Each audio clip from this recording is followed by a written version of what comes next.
예, 김대기 선생입니다. 오늘은 좀 감회가 새롭네요. 드디어 고전논문 적용학습 마지막 단계까지 왔습니다. 11강까지 왔습니다. 시간이 참 무섭죠. 우리 처음 시작할 때 1강 처음 시작한 것 같은데 벌써 11강까지 와 있습니다. 매 순간순간 헛되이 보내지 말고 잘 보내시기 바랍니다. 특히 요즘 같은 때는 그놈의 우한 폐렴 때문에 아주 온 동네가 난리들도 아니죠. 수험생들은 특히나 자기 관리 잘 하시기 바랍니다.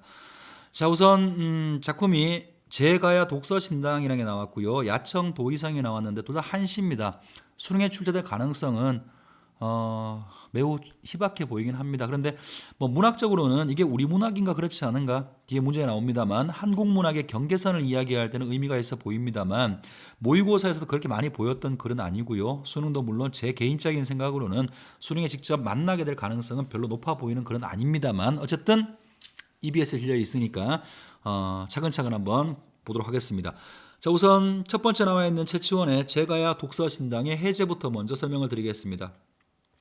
자, 이 작품은 당나라 유학을 마치고 돌아온 작가가 자연의 물소리를 빌려서 속세와 단절하고자 자연 속에서 은둔하고자 하는 의지를 표현하고 있다. 그렇다면 이미 여기서 물소리라고 하는 것이 뭘 의미하는 거냐면 속세와의 단절체라는 거죠.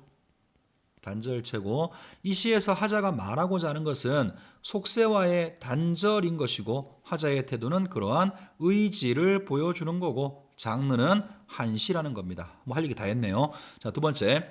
작가는 물소리와 시비하는 소리를 대조적으로 제시하여 일단 글의 큰 표현 방식은 대조가 쓰이는 모양입니다. 대비의 방식을 사용해서 속세와의 단절에 대한 의지를 드러내고 있는데 이를 통해서 작가가 현실에서 겪은 좌절과 절망을 짐작하게 할 수 있다. 뭐 알 필요 전혀 없습니다만 육두품이죠. 이분이 당나라에서 신라의 개혁을 위해 왔으나 신분적 한계 때문에 좌절하게 되었다는 이야기 어서 들어본 적 있을 거예요. 그 이후에 속세와 인연을 끊고 자연 속에 은거하며 쓴 시라고 알려져 있습니다.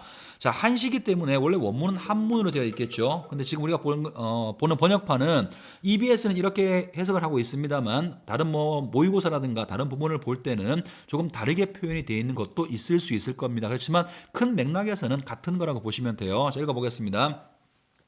첩첩한 돌 사이로 미친 듯 내뿜어 겹겹이 봉우리를 울리니 뭐가 물이. 자, 물의 모습을 청각적으로 감각적으로 표현하고 있죠. 봉우리를 울리니 사람 말소리야 지척에서 분간하기도 어렵네. 자, 물이 굉장히 세차게 흐르는 모습을 이야기하는 모양입니다. 핵심은 그 다음이에요. 항상 시비하는 소리가 귀에 들릴까 두려워해서 시비하는 소리, 옳고 그름을 따지는 소리죠. 그죠? 이 소리는 누구의 소리냐면 사람들의 말소리인 거예요. 다시 말하면 속세의 소리인 거죠. 속세에 서로 옳고 그름을 따지고 다투는 그런 소리가 귀에 들게 두려워하기에 그런 소리가 듣기 싫어서 일부러 흐르는 물로 물은 속세와의 단절체가 되는 거죠. 하자는 지금 저 옳고 그름을 따지는 속세를 떠나서 물로 그걸 단절시키고 자연 속에 있는 것이니까 일부러 흐르는 물로 하여금 온 산을 둘러싸게 했네. 그렇다면 여기서 산이라고 하는 것은 자연을 이야기할 수 있겠죠. 그러면 여기는 옳고 그름을 따지는 시비하는 소리가 들리지 않은 곳이죠. 다시 말하면 이곳은 평안한 공간이라고 보시면 될 것 같고 뭐 뒤에 문제가 나오니까 여기 보면 일부러라고 하는 이 부분을 통해서 하자가 자신의 의지에 따라서 속세와 단절하고 살고 있음을 알 수 있어요. 결과적으로 간단한 시입니다. 두 가지 기억하면 되죠. 이 시에서 주제가 뭐냐? 속세와의 단절하려고 하는 의지를 보여주는 거다. 그러면 뭘 통해서 하느냐? 물이라고 하는 것이 그런 속세와의 단절의 매개체로서 기능을 하게 된다. 그랬어야지 눈에 띄는 표현 방식이 있느냐? 대비의 방식이 쓰였다는 거죠. 항상 다투는 속세, 반면에 산으로 상징되는 자연을 이렇게 대비해 놓고 있습니다. 결과적으로 한 발 더 나가서 얘기한다 그러면 옳고 그름, 시비를 따지는 속세에 대한 풍자라고도 이야기할 수 있겠죠. 자, 일단 이게 첫 번째 보시는 시가 되고요. 간단하게 설명을 했습니다. 자, 두 번째 양태사의 야청 도의성이라고 하는 글을 볼 텐데 해제에 나와 있겠습니다만 이 글은 문학적으로 의미가 있다면 현 전하는 지금까지 전해지는 유일한 백제의 노래라고 알려져 있습니다. 백제란다 미안합니다. 발해의 노래라고 알려져 있습니다. 자, 읽어보겠습니다. 해제부터. 이 작품은 발해의 사신으로 일본에 간 작가가 타국에서 우연히 들은 다듬이 소리를 제재로 하여 고국에 대한 그리움을 표현한 한시이다. 주제 나왔네요. 고국에 대한 그리움이죠. 장르는 한시고요. 제목이 야청이니까 밤은 밤야자겠죠. 청은 듣다. 야청 도의 성이 다듬이 소리예요. 요게 다듬이 뭔지 알죠? 뭐 집에서 흔하게 쓰진 않습니다만 옷감 같은 걸 다리미가 없을 시절에 두드려서 펴는 거, 그래서 여자들이 주로 쓰는 거죠. 그래서 타국에서 고향에서 듣던 다듬이 소리를 들으면서 그리움이 심화되는 그런 이야기입니다. 자, 작가인 양태사는 발해의 무인으로 부사의 자격으로 일본에 갔다가 송별연에서 일본 무인들의 시에 화답하는 시를 2편 남겼는데 그중 하나가 바로 야청도의 성이다. 어떻게 쓰여진 글인지 설명을 했죠.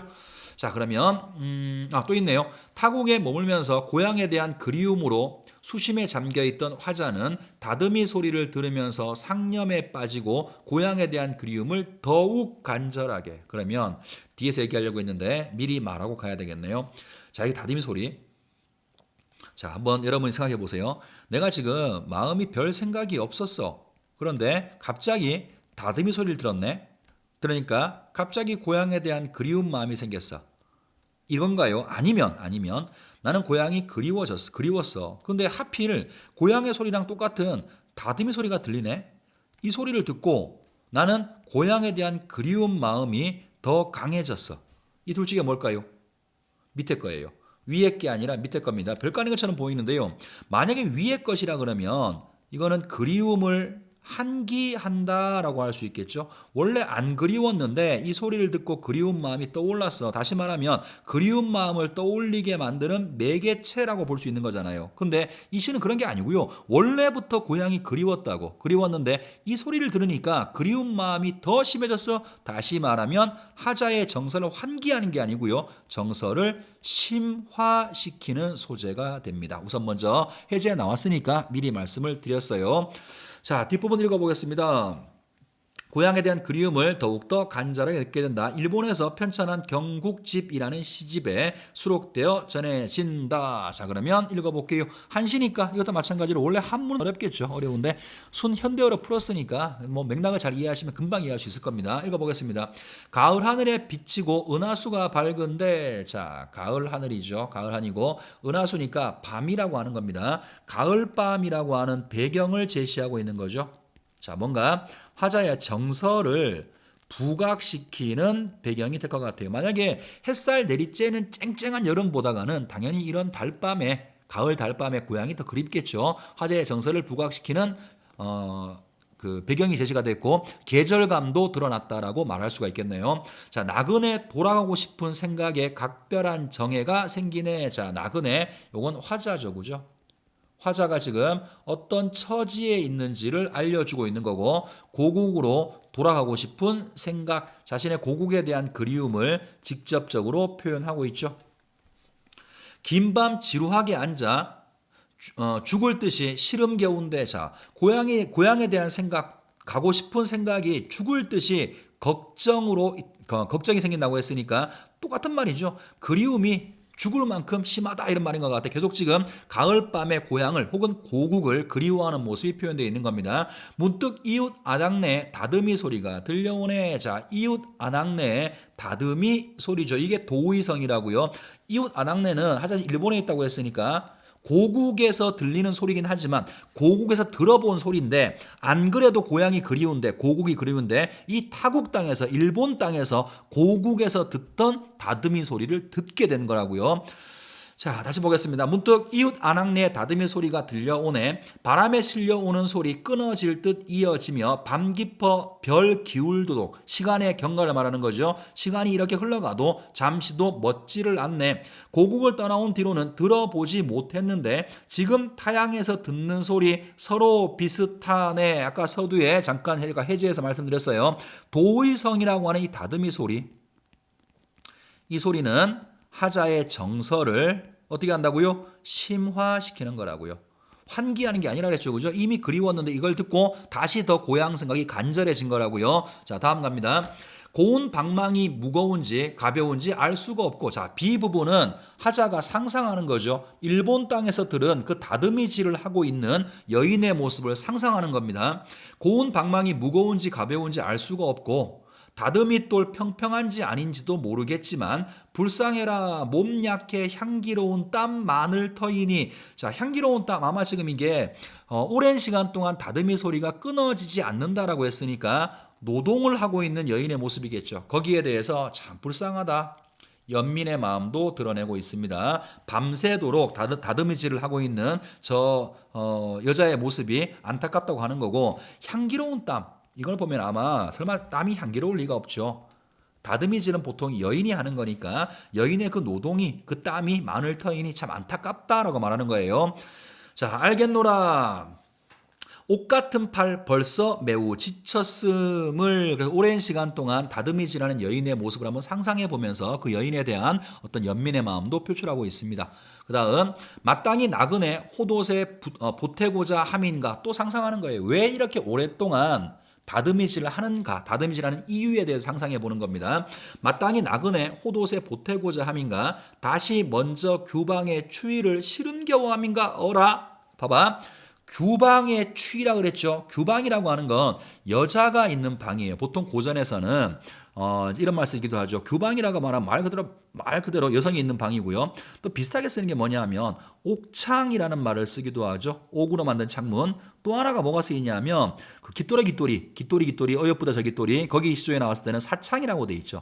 비단 창문이라는 거예요. 특히나 이 사창이라는 말은 참 안 좋은 말이긴 한데 하지 맙시다 이건 아예. 어쨌든 간에 이 세 가지 규방, 옥창, 사창. 선생님이 지금 인터넷으로 이렇게 뭘 얘기를 하다 보니까 괜히 오해받을 수 있는 말들은 가능하면 좀 피하고 싶어져요. 이해하시기 바랍니다. 어쨌든 규방, 옥창, 사창이 다 뭐를 의미하는 거냐면 여인의 방이라는 뜻이에요.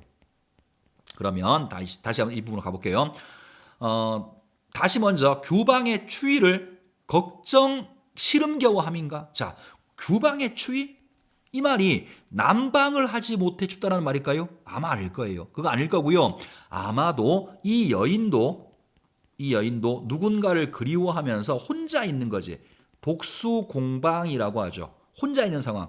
옛날 고전에서는 뭐 잠자리가 춥다, 뭐 이불이 차갑다, 이런 거는 같이 잠자리에 들 사람이 없다라는 뜻이거든요. 그러니까 님이 없다라는 뜻을 이렇게 간섭적으로 표현하는 거예요. 그래서 이 부분도 보면 규방의 추위를 걱정스러워 한다는 것이니까 이 여자가 지금 독수공방하면서 누군가에 대한 그리운 마음이 있어. 그 마음 때문에 저렇게 다듬이질을 하고 있지 않을까라고 상상하는 거라고요. 그렇다면 여기 지금 나오는 여인의 어떤 정서나 화자의 정서나 통하는 부분이 있죠. 화자는 고국을 그리워하는 거고, 화자 생각에는 저 여인은 누군가 님을 그리워해서 저렇게 밤새도록 다듬이질을 한다라고 생각하는 것 같아요. 자, 이제 뒷부분. 비록 얼굴 모습 단절되어 있어 물어보기가 어렵지만, 궁금하지만 왜 이렇게 밤새도록 다듬이질하는 것이 궁금하지만 물어볼 수는 없어. 물어보긴 어렵지만 아득한 그 마음이 까닭 없는 원망은 아니리라. 자, 님이 오지 않는 그 상황에 대해서 아마 이유가 있어서 저런 원망의 마음을 가지고 밤새도록 다듬이질을 하는 것일 것이다 라고 추측하는 겁니다. 자, 다음으로 가죠. 이국 땅에 머물면서 새로 사귄 이가 없었는데 같은 마음이라 생각하니 긴 한숨이 나오네. 자, 같은 마음이라고 했어요. 누구가? 화자하고 다듬이질을 하는 여인이 같은 마음인데 어떤 마음이죠? 그리움이죠. 그리운 마음이고, 그래서 한숨이 나온다라고 해서 그 여인의 마음에 공감하는 거죠. 한숨이 나오네. 이 시간에 홀로 규중의 소리 듣고서 그 누가 알겠는가? 이 밤에 밝은 눈동자 찡그림을. 자, 밝은 눈동자를 찡그리고 있어. 무슨 말인가요? 눈물을 흘리고 있을 거라는 거죠. 누군가에 대한 그리움 때문에 눈물을 흘리고 있는 그 여인의 모습을 상상해 보는 건데, 결과적으로 그 여인의 모습을 한 번도 보지 못했잖아요. 순수하게 그냥 그 여인의 다듬이 소리만을 들을 뿐인데, 그 다듬이 소리를 듣고 그 여자가 나랑 같은 생각을 하고 있을 거라고 생각하는 것이니까 아마도 그 여인한테 자신의 어떤 정서를 투영하고 있는 게 아닌가 싶습니다. 자, 마지막 보겠습니다. 떠올리고 떠올려서 마음에 이미 걸려 있지만 거듭 들어봐도 꿰뚫어 알아차릴 수가 없네. 자, 물어보고 싶은데 물어보지 못하는 거니까 뭔가 답답한 마음도 표현되어 있는 것 같아요.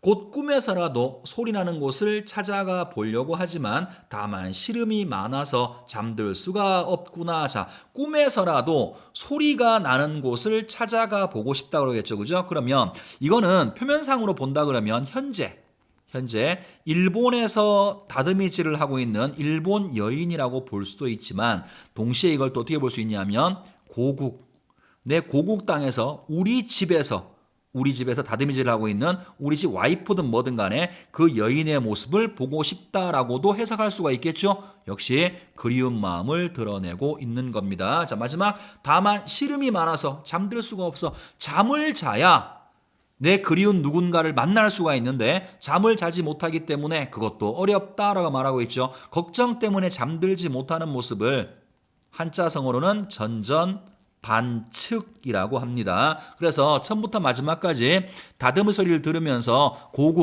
떠나온 고국이든 아니면 자기 고향이든 그리워하는 그런 이야기가 글 전체의 내용입니다. 자, 그러면 문제로 건너가 볼게요. 1번. 자, 가와 나에 대한 이해다. 적절치 않은 거. 1번. 가에서는 미친 듯과 지척에서 분간하기 어렵네를 통해 자, 물살이 매우 세게 흐르는 거죠. 화자가 듣는 소리의 크기를 드러내고 있다. 그만큼 세차게 흐르는 물소리를 표현하고 있는 겁니다. 아마도 물소리의 크기, 자, 이렇게 표현해 볼게요. 소리의 크기가 점점 커지면 커질수록 속세와 단절하겠다라고 하는 하자의 단절 의지도 더욱더 강해진다라고 말할 수 있겠죠. 자, 2번 갑니다.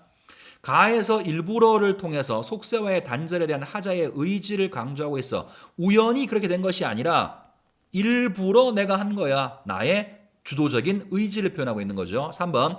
나에서는 문득을 통해 하자가 우연히 다듬이 소리를 듣게 된 상황을 나타내고 있어. 고향이 그리웠는데 문득 다듬이 소리를 듣고 더 그리워졌어. 이런 말이잖아요. 자, 4번. 나의 고국을 떠나온 뒤 하자의 처지를 돌아오고 싶은 생각은 하자의 바람을 나타내고 있어. 고국을 떠나온 나그네 하자의 처지고요. 가고 싶어 이건 하자의 소망인 거죠. 답은 5번이겠네요.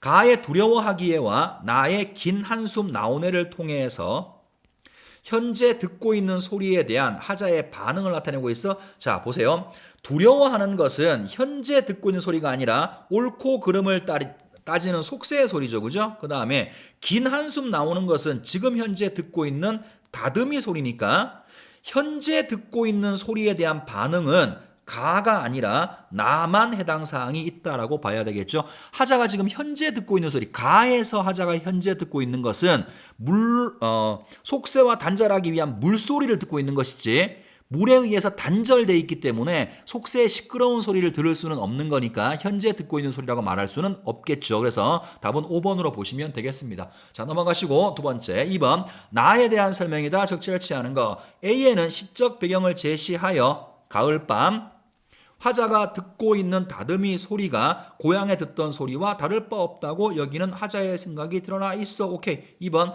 B에서는 다듬이 소리가 잠시도 그치지 않는다는 점을 근거로 다듬이질을 하는 여인의 모습에 대한 하자의 상상이 제시되어 있어. 그러면서 연민의 마음 안타깝다고 표현하고 있죠. 3번 C에서 이웃 아낙네가 다듬이질을 하는 이유에 대한 하자의 추측을 제시한 후 맞죠? 그죠? 겉옷을 다듬이질 하느냐 아니면 걱정 때문에 그러느냐 한 후에 그 추측을 이웃 아낙네에게 확인할 수 없는 상황에 대한 하자의 아쉬움이 드러나 있다. 맞나? 확인해 볼까요? C 잠깐만 보겠습니다. C가 읽어보죠. 마땅히 나그네 홑옷에 보태고자 함인가? 이유. 다시 먼저 규방의 추위를 시름겨워 함인가? 이유. 비록 얼굴 모습 단절돼 있어 물어보기가 어렵지만 아득히 그 마음이 까닭 없는 원망은 아니리라. 공감으로 끝났지 알지 못해 아쉬워하는 건 이 부분에서는 나와 있지 않죠. 그러니까 C 부분은 잘못 이야기한 거라고 봐야 되겠네요. 자, 뭐든 의심스러운 것은 확인하셔야 됩니다. 아쉬운 마음은 드러난 게 없어요. 적어도 C에서는 답은 3번입니다. 나머지 확인합니다. 4번 D에서는 이웃 아낙네의 심정을 이해하려는 화자의 공감과 고향을 떠난 후 외로움을 느끼는 하자의 모습이 나타나 있다. 그래서 안학내의 모습에 하자의 어떤 정서가 투영돼 있다라고 이야기했죠. 물론 감정이입은 아니에요. 감정이입이라 말할 수는 없고요. 그리움, 고향을 그리워하는 나의 이런 마음이 안학내를 통해서 투영돼 있다라고는 말할 수가 있어요. 자, 5번. 이에는 어휘의 반복을 통해서 고향을 그리워하는 하자의 심정을 강조한 후에 고향에 대한 그리움 때문에 잠들지 못하는 전전반측하는 하자의 안타까운 마음이 드러나 있다. 다 문제 없죠. 자, 이제 마지막 문제로 가는데요. 아마 이 문제가 제일 세 개 중에서 그나마 제일 어려운 문제일 겁니다. 자, 보기 학습 과제의 수행을 통해서 가와 나를 감상한 내용이다. 적절치 않은 거. 학습 과제. 아래 한국 문학에 대한 정의. 자, 무엇이 도대체 우리 한국 고전 문학이라고 볼 수 있는가? 한국 문학이란 무엇인가에 대한 이러한 정의와 작품과 관련된 정보를 활용하여 해당 작품이 한국 문학에 해당하는지를 판단해 봅시다. 자, 일단 정의가 중요하겠죠. 한국인이 이게 첫 번째 조건이에요. 중국 사람이 지은 걸 한국 문학이라고 하진 않겠죠. 자, 한국인이 한국어로 지어야 됩니다. 한국어로 한국인의 사상과 감정을 표현한 언어 예술을 우리가 한국 문학이라고 한답니다. 그럼 좀 애매한 게 있죠. 여기 지금 보면 채치원은 신라 사람이니까 한국 사람이겠죠. 그 다음에 양태사는 발해 시대 사람이니까 발해도 우리 역사니까 한국 사람이라고 하는 거는 뭐 큰 문제가 없어 보여요. 근데 문제는 한국어에 대한 정의는 좀 애매하죠. 이게 한국어가 한글만을 말한다면 이건 두 개 다 한시니까 우리 문학이 아닐 거예요. 근데 한글이 없던 시절에는 어쩔 수 없이 한문을 써서 한문도 포함된다라고 전제한다면 이 정의에 포함되는 걸 거고요. 한국인의 사상과 감정, 자, 속세와 단절하려고 하는 것이 한국인의 일반적인 감정이라고 생각한다면 한국 문학일 거고요. 그 다음에 고향을 그리워하고 고국을 그리워하는 것이 한국인의 일반적 정서라면 역시 한국 문학이겠죠. 그러니까 어떻게 보느냐에 따라서 한국 문학으로 판단할 수도 있고 그렇지 않을 수도 있다라는 겁니다. 자, 그 기준을 찾아보라는 거죠. 옳지 않은 걸 찾는 겁니다. 1번부터 가죠. 가는 온 산을 둘러싸게 했네를 통해서 이런 단절 의지를 통해서 자연에 머물고 싶은 하자의 심정을 표현했는데 오케이. 이것이 한국인의 사상과 감정을 표현한 것인지는 한국 문학에 대한 현재의 정의로는 판단할 수가 없겠군. 왜냐하면 다시 한번 봅시다. 한국인의 사상과 감정을 표현한다는 말이지 어떤 게 한국인의 사상과 감정인지는 정의해서 말해주지 않았죠. 그러니까 1번에서 보고 있는 자연에 머물고 싶은 이러한 마음이 한국인의 사상과 감정에 포함되는지는 정의만 가지고는 구체적으로 알 수 없다는 겁니다. 1번 문제 없죠. 자, 2번 갑니다. 나의 지금 타향에서 듣는 소리를 통해서 작가가 타국에 있다는 점을 알 수가 있는데 작품이 창작된 지역은 나의 한국 문학 여부를 판단하는 데 고려되지 않겠군. 자, 창작된 지역, 이거는 정의에서 언급된 바가 없었죠. 한국인이 한국어로 한국인의 정서를 여기에 포함 안 되니까 이거는 한국 문학을 판단하는 기준이 될 수가 없다. 문제 없네요. 3번. 나의 시름, 걱정은 고향을 그리워하는 마음에서 비롯된 것인데 고향에 대한 그리움이 한국인의 보편적 감정이라면 자, 세 번째 조건을 충족한다면 나는 한국 문학의 내용적인 요소, 한국인의 정서를 담아야 된다고 하는 내용적인 요소를 충족했다고 볼 수 있겠죠. 자, 4번 갑니다.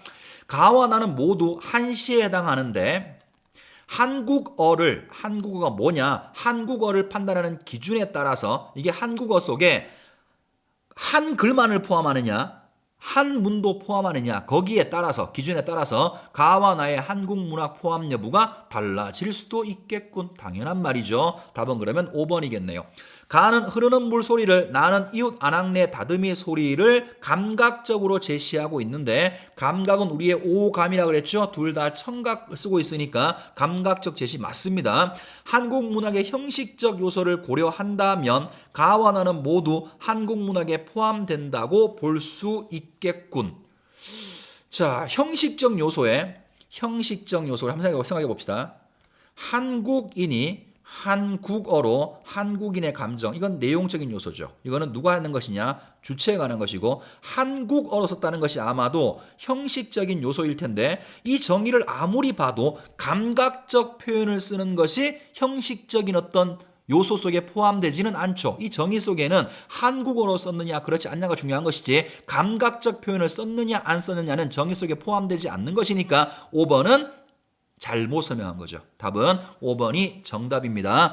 저 이렇게 해서 조금 생소한 작품 2개 했는데요. 어렵지 않은 글이니까 복습 잘해 두시기 바랍니다. 이제 이 강의도 EBS 수특에서 적용학습을 하는 강의도 얼마 남지 않았습니다. 이거 끝나고 나면 실전학습으로 가야 되니까 또 부지런히 한번 달려보도록 합시다. 고생 많았습니다.